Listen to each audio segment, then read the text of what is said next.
Alright guys, Kinetic here, and I know it's been a while, but I'm going to bring you the final installment of my DT tutorial. I'm going to be going over tips and tricks and just little things that you need to know that I did not explain in the first 3 videos. Those were mostly on how to get through. Now I'm going to teach you little things like nade spots, etc. And the first thing I want to talk to you about is the different types of NPCs. I got a couple pictures here I just took off Google Images, random ones. The guy with the white schmuck, you know, the fucking headdress thing type shit, that guy is the weakest NPC. You can kill them with a M67 frag. Usually takes a couple bullets, 3 if you're using a weaker assault rifle. That's how much it takes to kill them. The ones with brown and like the balaclava, I don't know what the fuck you call this shit, but that guy, some of them in certain spots are called Terminators because they can pretty much aimbot the shit out of you. Some of them aren't like that though, so you don't have to worry about them. You'll learn gradually on your own how to avoid them, where they are. I'm not going to go into too much detail about where they are and all that shit, but those are pretty much the same power, but they're a little bit better at killing you. But you know, they're the same power in terms of how to kill them. M67 frag, 2 or 3 bullets, done. The guys dressed in all black, those are, you can call them elite guards, the black guys, whatever. They get called a few different things. Those will not die with an M67 frag unless they've already been lit. Otherwise, it's going to take you 2 M67 frags. So use an M69 when you spawn those for sure. And also, it's going to take you a couple more bullets than usual to kill them. Now I'm going to get into the rest of the things here, clutch spots, etc. So let's start the footage for all that. Alright, going into the temple here, if you don't have an RPG, RPG the back wall and blow that up. If you aim your nade correctly, pre-nading the stairs, you can blow up the lasers. M69 works better, but you can do it with an M67 if you aim it correctly enough. As far as clutch spots in the temple, you've got the one behind the box on the back side of the balcony across from the doors. You've also got another one behind the sheet metal there. You can crouch there, partially behind the pillar, if that box gets blown up. The third spot, if you are stuck on the left side of the balcony and you can't retreat quick enough, there's another piece of sheet metal. You can crouch there and clutch from that spot.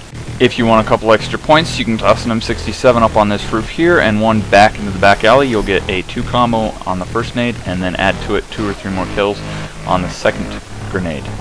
For clutch spots at the tank area, I like to go back here, just go around this little corner, hop out, spray some, go back in the corner if you need to reload, etc. Works pretty well for me. If you don't remember, on my rush video for this segment, the last part, I threw a nade over the building. Basically what you want to do is, one tip I would also stress here is having your mini-map zoomed all the way out. So as you can see here, I have my mini-map zoomed out. And to get the nade into B alley, you make sure, and you will learn eventually just how to do it automatically. But if you want to know exactly which spot to throw it over the roof, you can see the line of your field of view go over the roof and into B alley, and that's how you're going to know how to throw your nade over that roof. If someone's doing C-site, you can help them out by throwing a nade straight up over. It'll land, go through the roof, even though there's a solid ceiling inside. It's the same thing you do when you do A-site, and also when you start nading at the start of C-site. Just throw it up over the roof, it'll kill the final guy. Make sure you use that M69 so that that black guy will die in one grenade. Now as far as point scoring, if you're coming out of B-site and you've got the intel done and you're for sure going to win, your team's going to clear it up, here's what you do. You come out of B-site, throw a heavy frag over that roof, it'll land, kill those 4 that spawn when you go to C. If you're fast enough, you can trip the trigger on those. And then you just clean up the rest of it and start whoring out points there. Now, if you're at the escape area and not doing an intel site, here's how you can whore out some points. Right here, this picture that I have, down that sidewalk on the right side of the screen is where 4 NPCs are going to spawn as soon as you cross through that yellow box, you know, that I drew. Once you cross that line, that is BC alley, if you don't remember. That'll activate those 4. Make sure that you don't do this point scoring unless someone is going in and getting the bomb planted, because otherwise you can spawn those and they will wreck the entire team, and then you're stuck and you won't get a clear because you won't be able to plant that bomb. So now here's a quick video on how to do all of this and how to get even more points after you run into BC Alley. Basically gonna take a nade, chuck it down there, take your RPG that, run through here, toss a heavy frag over the roof, reload your RPG, those should get the 4 combo, and then you can RPG up off that little bump on the building back there. That'll get those guys, and you can just start going all over, finding spawns, etc.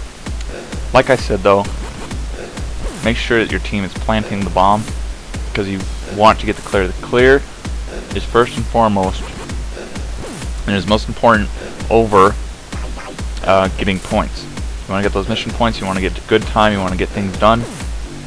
So that'll be the last DT guide, full DT guide that I release for you guys. I might give you little tips and tricks as I learn them, but I am planning on quitting Desert Thunder for the most part. Once I hit Brigadier General, there's really no point to keep playing it. I don't need to rank very quickly. I'm just gonna start having fun, try to level up my clan, etc. But hopefully these guides have prepared the rest of you to learn how to play Desert Thunder and keep good teams going in the future, because I'd be really disappointed if Desert Thunder got really shitty and there were no good teams anymore. So hopefully you guys have learned a lot from this, and I'll see you on the next video.